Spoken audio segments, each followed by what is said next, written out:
Live students, live students let me know please, either audio video clear, proper आवाज आ रही है सब बच्चों को? लाइव में जो बच्चे जुड़े हुए हैं जल्दी से बताइए ऑडियो वीडियो क्लियर है? ओके, नाउ अब देखिए यहाँ पे जो हम समझने जा रहे हैं that is the private company. क्या बोला मैंने, जरा बताना? Private company. अगर हम प्राइवेट कंपनी की बात करें तो private company is defined under section 2 clause number 68। क्या बताया मैंने? Under section 2 clause number 68, section 2 clause 68 में डिफाइन की गई है। प्राइवेट कंपनी का मतलब एक ऐसी कंपनी, प्राइवेट कंपनी का मतलब एक ऐसी कंपनी जिसके आर्टिकल्स के अंदर कुछ कंडीशंस होती है, लेकिन इसको मुझे जीरो बेसिक से आपको समझाना पड़ेगा। सबसे पहली बात, कंपनी एक्ट के अंदर जितनी भी डेफिनेशंस हैं, all definitions are defined under section 2। क्या बोला मैंने? All definitions are defined under section 2। जितनी भी डेफिनेशंस है वो सारी की सारी किस में डिफाइन की गई है? सेक्शन नंबर 2 में। आगे हम बात करेंगे क्लॉज 68। किसकी बात करिए? Clause number 68। 6 और 8 छटनी, छटनी मीन्स कम और कम मीन्स प्राइवेट कंपनी। फिर से सुनो, 6 और 8 छटनी, छटनी मीन्स कम और कम मीन्स प्राइवेट कंपनी। कैसे? 6 और 8 छटनी, चटनी नहीं, छटनी, छटनी का मीन्स होता है कम करना और कम मीन्स क्या होता है? Private company. अब सुनो, अब हमने आगे इसमें देखा कि दो इंपॉर्टेंट डॉक्यूमेंट्स होते हैं कंपनी के, one is a AOA and second one is a MOA. क्या आपने कभी सुना है, लाइफ में कभी सुना है एमओए एंड एओए? कहाँ सुना है? कौन सी क्लास में सुना है आपने एमओए एंड एओए? बिल्कुल सुना होगा, memorandum of association and article of association.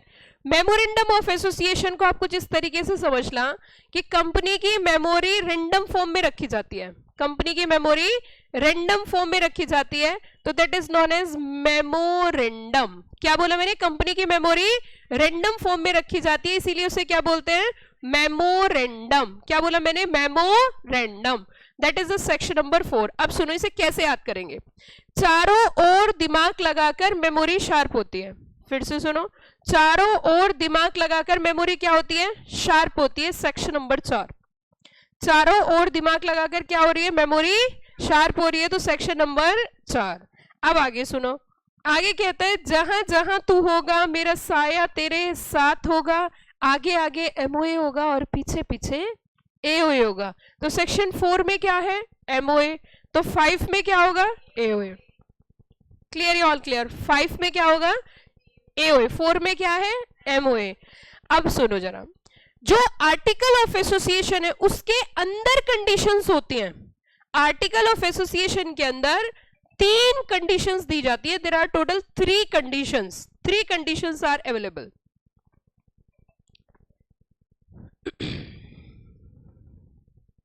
तो इट मींस वो, अगर हम 3 कंडीशंस की बात करें तो वो 3 कंडीशंस क्या क्या होंगी? वो 3 कंडीशंस क्या क्या होंगी ये भी समझने वाली बात है। तो इन्होंने कहा जी पहली कंडीशन रेस्ट्रिक्शन लगाई है, बिल्कुल धीरे धीरे समझाऊंगी आपको। रेस्ट्रिक्शन लगाई है किसके ऊपर? Transfer it shares. क्या बोला मैंने? Transfer it's shares. अच्छा, अब एक बात और सुनना जरा, जब हम 3 कंडीशन की बात करेंगे तो पहली कंडीशन तो रेस्ट्रिक्शन की है, दूसरी कंडीशन लिमिट की है और तीसरी कंडीशन जो है वो प्रोहिबिशन की है। धीरे धीरे स्टेप बाय स्टेप चलेंगे। पहली कंडीशन में रेस्ट्रिक्शन है, दूसरी कंडीशन में लिमिट है और तीसरी कंडीशन में प्रोहिबिशन है। लेकिन सबसे पहले हमें समझना होगा what is the difference between restriction and prohibition. Restriction और प्रोहिबिशन के बीच में क्या डिफरेंस होता है बताइए जरा सोच के। What is the difference between a restriction and a prohibition?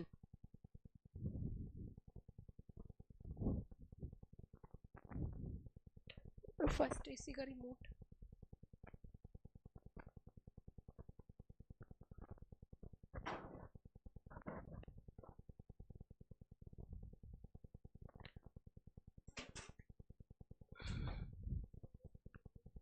नहीं वो जनरल का है ना, हाँ इससे चल रहा है।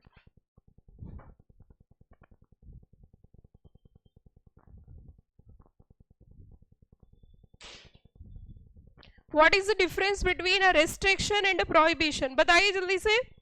restriction और prohibition के बीच में क्या difference है? प्रोहिबिशन का मीन्स होता है कंप्लीटली बैन। प्रोहिबिशन का मतलब क्या होता है? Completely ban. और रेस्ट्रिक्शन का मतलब आप वो काम कर तो सकते हो but subject to some conditions. जैसे कि आप मेट्रो में ट्रेवल करते हो, तो जब मेट्रो में ट्रेवल करते हैं तो उसमें क्या लिखा रहता है कि एंट्री इज रिस्ट्रिक्टेड। इसका मतलब आपको वहां पे रिस्ट्रिक्शन लगा दिया, आप वहां से आ जा नहीं सकते, है ना, वहां से एंट्री नहीं ले सकते, एंट्री इज रिस्ट्रिक्टेड। लेकिन उसी मेट्रो के अंदर कहीं घर पर लिखा रहता है कि स्पीडिंग इज प्रोहिबिटेड। क्या बोला मैंने? स्पीडिंग इज प्रोहिबिटेड, मतलब स्पिट का मतलब होता है थूकना, कंप्लीटली बैन है। तो बताओ क्या वहां पे मेट्रो का स्टाफ स्पिट कर सकता है? मेट्रो का स्टाफ स्पिट कर सकता है? आम नागरिक स्पिट कर सकता है? Answer is no. क्यों नहीं कर सकता? क्योंकि बैन है। जब भी कभी लॉ के अंदर शब्द यूज किया जाता है प्रोहिबिटेड, क्या बोला मैंने?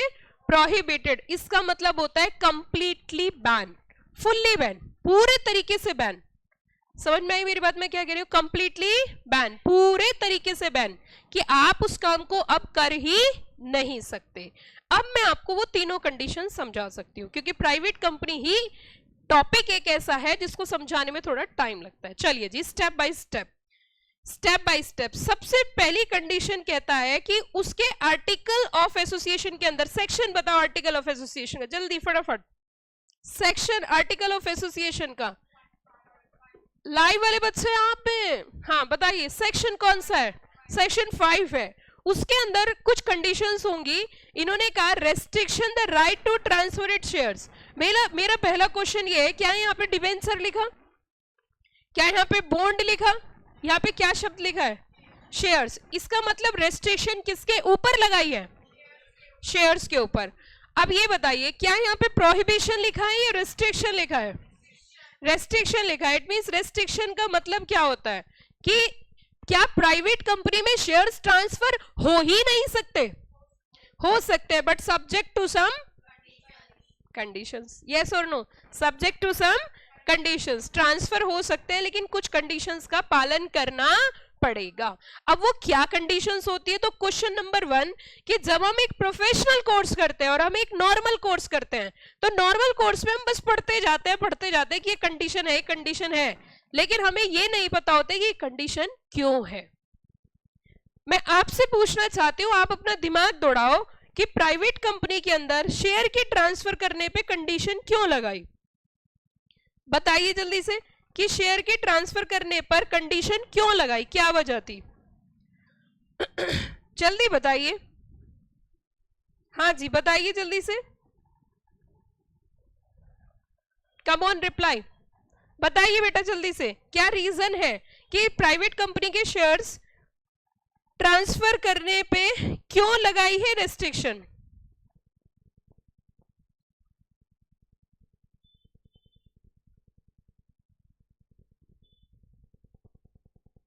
देखो कई बार क्या होता है, मैं आपको एक बात बताना चाहती हूँ, बहुत सिंपल सी बात है, मुझे कोई जल्दीबाजी नहीं है और मुझे ऐसा भी कुछ नहीं है कि फॉर्मेलिटी करनी है बच्चों को, बस कोर्स पूरा कराना है, क्योंकि मेरा तो ये एम है, मेरा तो ये पैशन है पढ़ाना। तो मैं आपको एक बात पूछना चाहती हूँ, ऐसे कितने बच्चे क्लास के अंदर बैठे? देखो मैं किसी के ऊपर क्वेश्चन नहीं उठा रही, लेकिन मेरा अपनी अप्रोच अलग है। मैं आपसे एक दूसरा क्वेश्चन पूछती हूँ। मैंने कहा ये बताइए जयपुर को पिंक सिटी क्यों बोला? अच्छा, Jaipur is a pink city, ये बात कितने बच्चों को पता है? बहुत सारे बच्चों को पता है ये बात। मुझे लगता है आपको, मुझे जहां तक मुझे अपने होश हवास में बोल रही हूँ, मुझे ऐसा लगता है कि मैंने क्लास 2 में पढ़ा था कि Jaipur is a pink city. Jaipur जो है पिंक सिटी के नाम से जाना जाता है। शायद आपने भी ऐसी क्लास 2 या बहुत बार सुना होगा। पर क्या किसी बच्चे के पास ये लॉजिक है कि उसे पिंक सिटी क्यों बोला जाता है? क्या वजह है? लाइव में जो बच्चे, आपको भी मैं अपॉर्चुनिटी दे रही हूँ कि आप बता सकते हो कि जयपुर को पिंक सिटी क्यों बोला जाता है। देखो कितनी छोटी क्लास में आपने पढ़ा, क्लास 2 में आपने पढ़ा कि जयपुर एक पिंक सिटी है, लेकिन जयपुर पिंक सिटी क्यों है? हालांकि मेरे क्वेश्चन का, मेरे सिलेबस का पार्ट नहीं, मैं आपको आईएएस की तैयारी नहीं करा रही, मैं तो सीएस पढ़ा रही हूँ, लेकिन मेरा मानना यह है, इससे मैं एक बात सिद्ध करूंगी, फिर एक बात मैं आपको बताऊंगी। हाँ जी बताइए।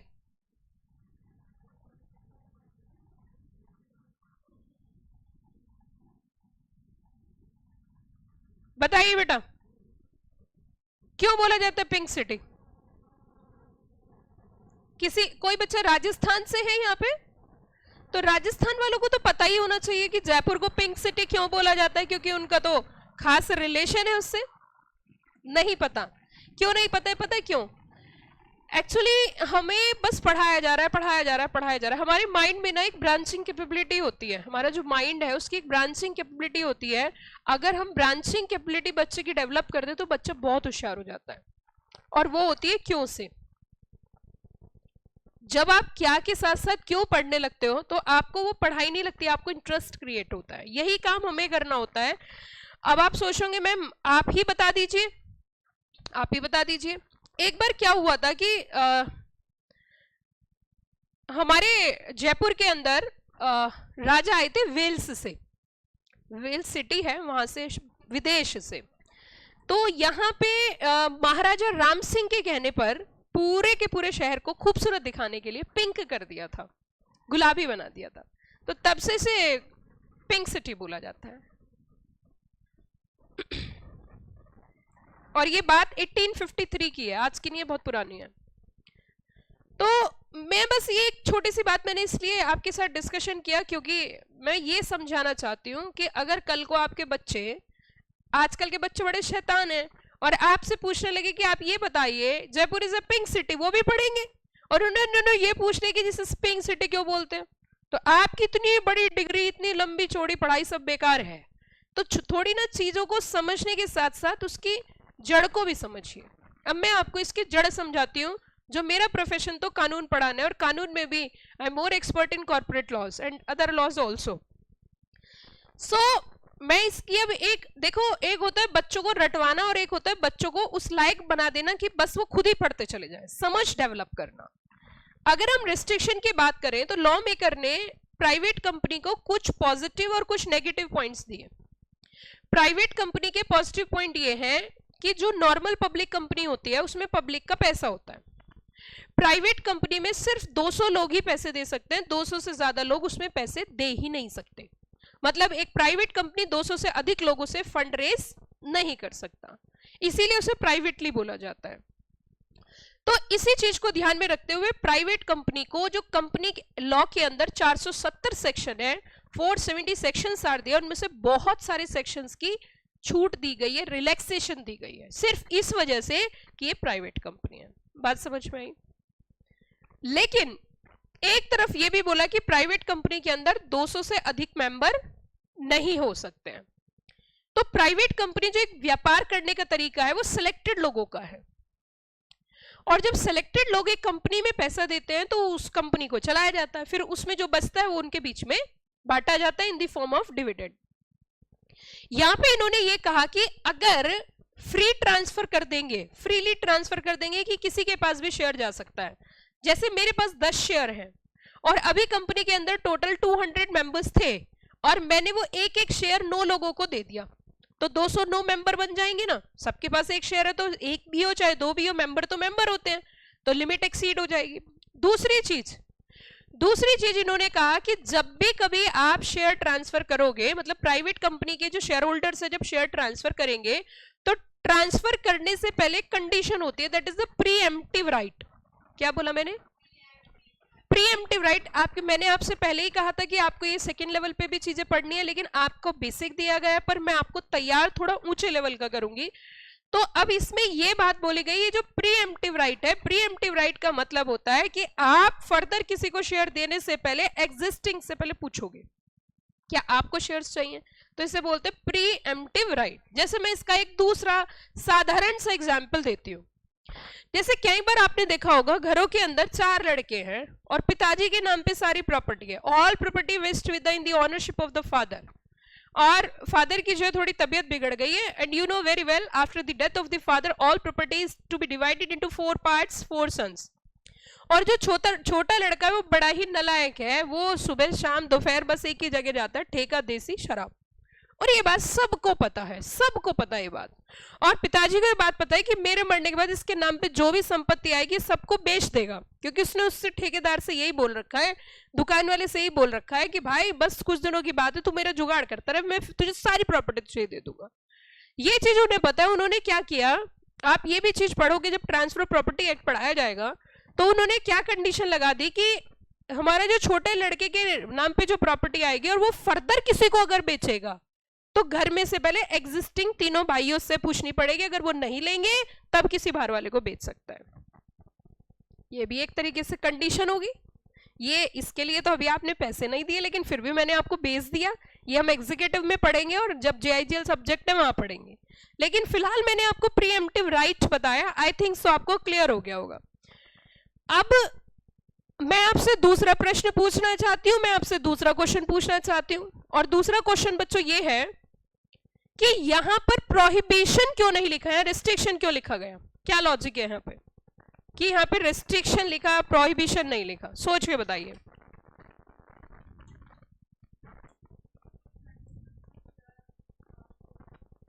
ऑब्वियस सी बात है, मैं आपको इसका लॉजिक बताती हूँ। एक कंपनी की फीचर्स होती हैं और उन फीचर में से एक फीचर होती है ट्रांसफरेबिलिटी ऑफ शेयर्स।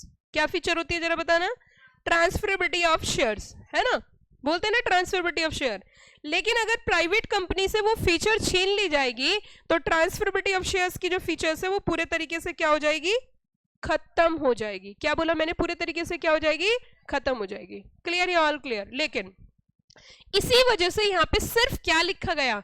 रेस्ट्रिक्शन। यहाँ पे क्या नहीं लिखा? प्रोहिबिशन शब्द का इस्तेमाल नहीं किया गया। क्लियर या ऑल क्लियर? पक्का पक्का, कच्चा कच्चा? चलिए आगे सुनिए। प्राइवेट कंपनी के अंदर जो मैक्सिमम लिमिट होती है मेंबर्स की, दैट इज द 200।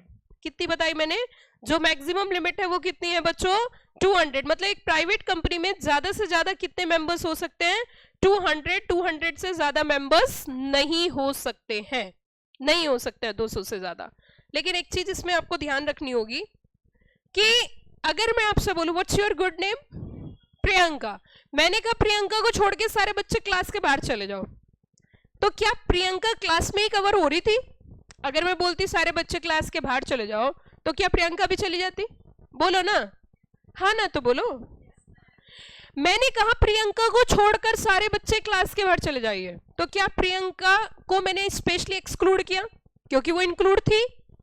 अब ऐसे ही सुनो, मैंने कहा प्राइवेट कंपनी में 200 की लिमिट है मेंबर्स की, तो ओपीसी भी प्राइवेट कंपनी है तो उसके लिए भी 200 हो जाएगी। तो यहां लॉ ने कहा सुनो जरा ध्यान से कि क्या कि ओपीसी को छोड़कर, क्या वर्ड यूज किया गया? ओपीसी को छोड़कर जो लिमिट है वो क्या है? 200 है। किसको छोड़कर? ओपीसी को छोड़कर। क्लियर या ऑल क्लियर? तो इट मींस एक बात साफ हो गई कि ओपीसी के केस में मिनिमम भी 1 मेंबर है और मैक्सिमम भी 1 मेंबर है। फिर से बताओ, मिनिमम भी 1 मेंबर है और मैक्सिमम भी 1 मेंबर है। क्लियर या ऑल क्लियर? इसी फील्ड में मास्टरी करनी है आपको, जो सब्जेक्ट मैं आपको पढ़ा रही हूं इसी फील्ड के मास्टर बनना है आपको, इसी फील्ड में एक्सपर्टाइजेशन करनी है। इकोनॉमिक्स, अकाउंट्स, टैक्सेशन, ये सब आपके सब्जेक्ट्स नहीं रहेंगे। आपको एक्सपर्टाइजेशन की निगाहों से जो देखा जाएगा वो इसी फील्ड में देखा जाएगा। इसीलिए हम इतने प्रयास करते हैं ताकि बच्चे का बेसिक स्ट्रांग हो और उसे मजा आए। तो यहाँ पे एक बात साफ हो गई। दूसरी कंडीशन कहती है कि प्राइवेट कंपनी में मैक्सिमम टू मैक्सिमम कितने मेंबर्स हो सकते हैं? 200। 200 से ज्यादा, पर मैं बोल रही हूं 200 से ज्यादा भी हो सकते हैं। यही तो कानून है। Law is not a plain English, law is a very interesting paper, बहुत ब्यूटीफुल है। कब वही बात खुद बोलेगा फिर अपनी बात से मुकर जाएगा। हमने कहा प्राइवेट कंपनी के अंदर मैक्सिमम 200 मेंबर होते हैं, मैंने कहा जी 200 से ज्यादा भी होते हैं। सुनो जरा ध्यान से। अब मैं आपके सामने पहले पॉइंट बाद में पढ़ाऊंगी, पहले एक एग्जांपल बताऊंगी। मैंने कहा एक्स लिमिटेड मेरी एक कंपनी है और उसमें आप सब लोग काम करते हो। मैंने कहा एक प्रोजेक्ट आया, आज आपको सबको मेरी कंपनी का ये प्रोजेक्ट पूरा करके जाना है। हालांकि आपकी छुट्टी 6 बजे होनी थी, लेकिन मैंने कहा नहीं, तुम्हें ये प्रोजेक्ट पूरा कर ही यहां से जाना है। आपको बड़ा गुस्सा आया, यार ये क्या तरीका है, ये कौन सी बात हुई। अब दूसरी बात सुनो, मैंने आप सबके साथ मीटिंग करी, मैंने कहा ये हमारा प्रोजेक्ट है, ये हमारी कंपनी है और हम सबको मिलके ये प्रोजेक्ट अचीव करना है। अब आपको कैसा लगा? अच्छा लगा? इट मींस ये दर्शाता है सबका साथ सबका विकास। यस और नो? अब सुनो, विकास इज नॉट अ बच्चा, Vikas is a development basically, Vikas is not a लड़का। तो अब सुनिए, यहां पे क्या कहा गया कि अगर कंपनी के एम्प्लॉइज को मोटिवेट करना है तो उनको कंपनी में हिस्सेदारी दे दो, यस और नो। तो कंपनी में जब हिस्सेदारी दी जाएगी, कंपनी के जब शेयर्स दिए जाएंगे तो वो मोटिवेट हो जाएंगे। क्यों हो जाएंगे? क्योंकि भैया ये तो हमारी कंपनी हो गई, यस और नो। यहां पे कंपनी जो अपने एम्प्लॉइज को शेयर्स दे रही है, क्या उसका उद्देश्य पैसा कमाना है? नहीं, उसका उद्देश्य क्या है एम्प्लॉइज को शेयर्स देके? एम्प्लॉइज को मोटिवेट करना। लॉ मेकर ने कहा अगर कोई भी कंपनी अपने एम्प्लॉइज को शेयर देती है, चाहे वो प्रेजेंट है या पास्ट है, पास्ट मतलब जो नौकरी छोड़कर भी चले गए, चाहे प्रेजेंट है या पास्ट है, एम्प्लॉय भी है और साथ में क्या होल्ड कर रहे हैं, तो वो 200 की लिमिट में काउंट नहीं होंगे। Are you got the point? क्यों नहीं होंगे जरा बताओ लॉजिक। क्योंकि कंपनी इन एम्प्लॉइज को शेयर्स दे रही है सिर्फ मोटिवेट करने के लिए, फंड रेज करने का ऑब्जेक्टिव नहीं है। क्लियर? All clear? 200 की लिमिट की पहली कंडीशन समझ में आई।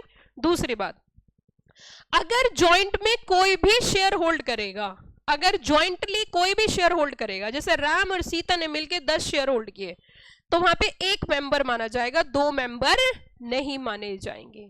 क्लियर? All clear? तो 200 की लिमिट के लिए 3 कंडीशंस है बच्चों, 3 conditions are there. Condition number 1, maximum limit is 200, 200 की लिमिट तो है ही। दूसरी बात, ओपीसी के केस में 200 की लिमिट एप्लीकेबल नहीं होगी। अगर कोई एम्प्लॉय है पास्ट या प्रेजेंट कम शेयर होल्डर से, शैल be excluded from 200 limit. And third one is joint shareholder shall be counted as single member. Joint shareholder shall be counted as single member. अगर joint में कोई शेयर होल्ड करेगा तो उसको single member treat कर लिया जाएगा। प्राइवेट कंपनी की 2 कंडीशन समझ में आई? कौन कौन सी जरा बताना। प्राइवेट कंपनी में shares are not freely transferable, पर क्या शेयर्स कभी ट्रांसफर होते ही नहीं है? शेयर्स ट्रांसफर होते हैं but subject to some conditions, and condition में भी प्रीएम्प्टिव राइट। मैंने क्या बोला? कंडीशन में भी प्रीएम्प्टिव राइट। ये मैंने आगे की बात आपको समझा दी, क्यों नहीं होते ये भी बता दिया। आगे हम बात करेंगे कि प्राइवेट कंपनी के अंदर मैक्सिमम लिमिट कितनी है? 200, एंड उसमें ओपीसी के ऊपर वो लिमिट एप्लीकेबल नहीं होती, एम्प्लॉइज के ऊपर वो लिमिट एप्लीकेबल नहीं होती, and joint share holder shall be counted as single member. आगे सुनिए ये देखिए यहां यही लिखा है, provided that where 2 or more persons hold 1 or more shares in company jointly, they shall for the purpose of this clause treated as a single member. आगे क्या बोला गया? Further provided that person who are in employment of company and person who have been formerly employment in company shall not be included in the number of members. या मैं सीधा कह सकती हूँ past plus present employees shall be excluded from this limit. तीसरी condition, prohibition का मतलब बताइए। प्रोहिबिशन का मतलब होता है कंप्लीटली बैन, कि आप चाहकर भी शेयर ट्रांसफर कर ही नहीं सकते। Prohibition and invitation to the public to subscribe for any securities of the company. अब इस लाइन को जरा समझना होगा, इस लाइन को बहुत अच्छी तरीके से हमें पढ़ना होगा। सबसे पहले बताइए what do you mean by the prohibition? Completely ban. अब देखो दूसरी चीज होती है इनविटेशन। इनविटेशन का मतलब होता है कंपनी की तरफ से इनविटेशन जाता है, कंपनी इनवाइट करती है कि हमारी सिक्योरिटीज ले लो, हमारी सिक्योरिटीज ले लो, हमारी सिक्योरिटीज ले लो, तो वो ना प्रोस्पेक्टस इशू किया जाता है। क्या इशू किया जाता है? इसका मतलब प्राइवेट कंपनी चाहकर भी किसी को प्रोस्पेक्टस इशू कर ही, आवाज नहीं, कर ही क्यों नहीं कर सकती? क्योंकि उसको मना किया गया, बैन किया गया। आम जनता को इनवाइट करके आप प्रोस्पेक्टस इशू, इसका मतलब जो सेक्शंस प्रोस्पेक्टस के हैं भाई और बहनों, वो सेक्शंस प्राइवेट कंपनी के ऊपर लागू। क्लियर होगी बात? आगे देखिए, आगे कहते हैं एक शब्द यूज किया securities, and securities is a broader term. Securities क्या है? एक broader term, it self cover shares, debentures, bonds. ये डेफिनेशन आप आगे चल के अगले स्तर पे पढ़ोगे जब आप एग्जीक्यूटिव में आओगे। शेयर्स, डिबेंचर्स, बॉन्ड्स, ये सब चीजें इसमें कवर की जाती है, and it is a broader term. और यहां पे इन्होंने कहा सिक्योरिटीज शब्द का इस्तेमाल किया। एंड सिक्योरिटीज जब ब्रॉडर टर्म होती है तो एक प्राइवेट कंपनी चाह कर भी ना तो शेयर्स, ना डिबेंचर्स, ना बॉन्ड्स कुछ भी इशू कर ही नहीं सकती। Clear, all clear? पक्का पक्का, कच्चा कच्चा? ओके, अब देखिए फिर दोबारा से हम लेके चलते हैं अपनी प्राइवेट कंपनी की तरफ आपको।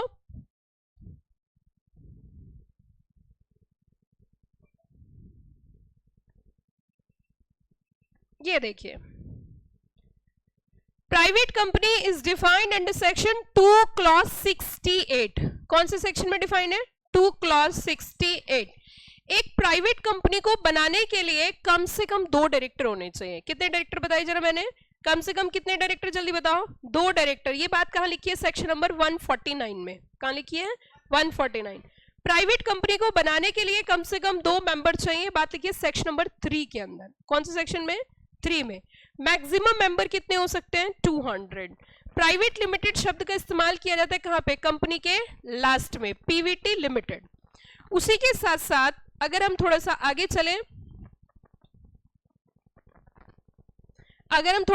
चले, स्टैट्यूटरी रिक्वायरमेंट की बात करें तो स्टैट्यूटरी रिक्वायरमेंट हमने कहा था 3 कंडीशंस मेंशन होती है। किसके अंदर? Article of association, restriction on transfer of its shares, है ना? पहली कंडीशन क्या थी? Restriction on transfer of its shares. Maximum limit कितनी थी? 200। कितनी कंडीशन थी? 3, ए, बी और सी। एक्सेप्ट ओपीसी, 200 की लिमिट ओपीसी पे एप्लीकेबल नहीं होती। Joint share holder shall be counted as single member. Past plus present employ shall be excluded. बोल सकते हैं ना कि पास्ट और प्रेजेंट में अगर किसी ने शेयर होल्ड कर रखे, एम्प्लॉयज हैं और शेयर होल्ड कर रखे, तो उनको क्या किया जाएगा? एक्सक्लूड। कौन सी लिमिट से? 200 की। तो मैं बोल सकती हूँ प्राइवेट कंपनी में 200 से ज्यादा मेंबर हो सकते हैं। बोल सकती हूँ? कैसे? क्योंकि 200 लिमिट जो है वो नॉर्मल के लिए है। अगर कोई एम्प्लॉय ने शेयर होल्ड कर रखा है उसको 200 में काउंट नहीं किया जाता, लेकिन वो 200 से ज्यादा हो सकते हैं। इंटरव्यू में ऐसे क्वेश्चन पूछे जाते हैं। ये इसलिए मैं आपका इतना कॉन्सेप्ट बेस क्लियर कर रही हूं क्योंकि इंटरव्यू में इस तरीके के, इस टाइप के क्वेश्चंस जनरली पूछे जाते हैं। Are you got the point? अब देखिए, prohibition on issue of securities to public, ये मैंने आपको पहले ही बता दिया। प्रोहिबिशन का मतलब क्या होता है? Completely ban. इनवाइट और सब्सक्राइब नहीं कर सकते सिक्योरिटीज। किससे? पब्लिक से हम सिक्योरिटी सब्सक्राइब नहीं कर सकते। सिक्योरिटीज का मतलब क्या होता है? सिक्योरिटीज मींस होता है shares, debentures, bonds etcetera. Are you got the point? यहां तक कॉन्सेप्ट क्लियर हो गया? बहुत अच्छी बात है। आगे हम चलेंगे पब्लिक कंपनी की ओर। पब्लिक कंपनी का मतलब है, पब्लिक कंपनी वो कंपनी होती है जो प्राइवेट कंपनी नहीं होती है। क्या बोला मैंने? जरा बता दो एक बार कि पब्लिक कंपनी वो कंपनी होती है जो प्राइवेट कंपनी नहीं होती है। And public company is defined under section 2 and clause number, हम 7 हैं। हम 7 हैं। मिनिमम रिक्वायरमेंट डायरेक्टर कितने चाहिए? 3। कौन सा सेक्शन है? 149। मेंबर का सेक्शन कौन सा? Section number 3। Section number 3। तो पब्लिक कंपनी में कितने मेंबर्स चाहिए? 7। प्राइवेट में कितने चाहिए? 2। प्राइवेट में कितने डायरेक्टर चाहिए? 2। पब्लिक में कितने डायरेक्टर चाहिए? 3। ओपीसी में कितने डायरेक्टर चाहिए? 1। अब मैं आपसे ना एक शब्द और सिखा के फिर हम एक गेम खेलेंगे। पब्लिक कंपनी के लास्ट में लिमिटेड शब्द का इस्तेमाल किया जाता है। पब्लिक कंपनी के एंड में लिमिटेड वर्ड का इस्तेमाल किया जाता है, एलटीडी, लिमिटेड। पब्लिक कंपनी के लास्ट में लिमिटेड वर्ड का यूज किया जाता है। अगर लिखा हुआ है x limited, means that is a public company. Clear होगी बात? अब सुनो मेरी बात ध्यान से। अब हम यहाँ पे मैं आपसे कुछ क्वेश्चन पूछूंगी जल्दी और आपको फटाफट से मुझे रिप्लाई करना है। जनरली कंपनी कितने तरीके की होती है? 2। कौन कौन सी? पब्लिक और ओपीसी। कैसी कंपनी है? मतलब प्राइवेट है या पब्लिक है? ओपीसी इज अ प्राइवेट और a public company? OPC is a private company, is a special type of private company. Okay, OPC में कितने मेंबर चाहिए? प्राइवेट में? पब्लिक में? भैंस उड़ाई आपने भैंस उड़ाई है। सॉरी ना।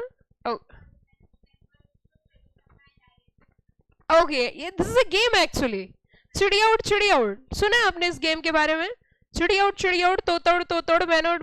भैंस अगर कोई उड़ाता है तो फिर उसको पड़ोसी जो है मारता है। फिर से दोबारा से start, are you ready? Okay, OPC is a private company. Okay, and OPC में कितने मेंबर्स चाहिए? प्राइवेट में पब्लिक 2, प्राइवेट में 2, पब्लिक में ओके। ओपीसी में minimum member, maximum member, private में minimum member, maximum member.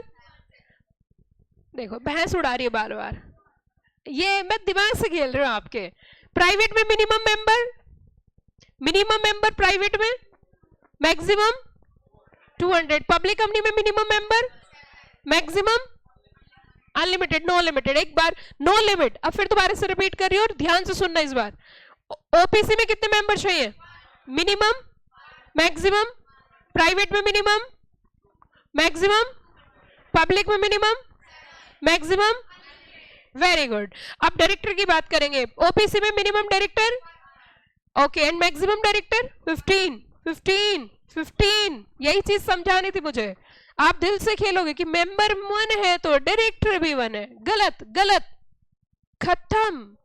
OPC में डायरेक्टर एक से अधिक हो सकते हैं लेकिन मेंबर एक से अधिक नहीं हो सकते। आगे चल के फिर पढ़ाऊंगी, तो फिर से सुनिए। Minimum director in case of OPC, maximum director 15, private company में minimum director 2, maximum director 15, maximum director 15, public company में मिनिमम डायरेक्टर 3, मैक्सिमम डायरेक्टर 15, और 15 से ज्यादा भी हो सकते हैं, वो जब डायरेक्टर पढ़ाऊंगी तब समझाऊंगी। Are you got the point? Basic classification companies of 2 types, one is a private and second one is a public. Private में मेंबर्स के ऊपर लिमिट है, पब्लिक के केस में लिमिट नहीं है। प्राइवेट कंपनी की एक स्पेशल प्राइवेट कंपनी जिसको क्या बोलते हैं? 1 पर्सन कंपनी। अभी मुझे ओपीसी भी पढ़ाना है, ये मैंने अभी स्टार्ट किया है, और यहाँ के हमने कॉन्सेप्ट तो क्लियर कर लिया कि पब्लिक कंपनी वो कंपनी है जो प्राइवेट कंपनी नहीं है। पब्लिक कंपनी के लास्ट में क्या वर्ड यूज होता है? लिमिटेड। और प्राइवेट कंपनी में प्राइवेट लिमिटेड, और ओपीसी में ओपीसी प्राइवेट लिमिटेड। उसके लास्ट में लिखा होता है एक्स है, वाई है, ओपीसी प्राइवेट लिमिटेड। क्लियर या ऑल क्लियर? कॉन्सेप्ट इतने स्ट्रॉन्ग रखने हैं कि आगे चल के कोई भविष्य में किसी प्रकार की किसी तरीके की कोई दिक्कत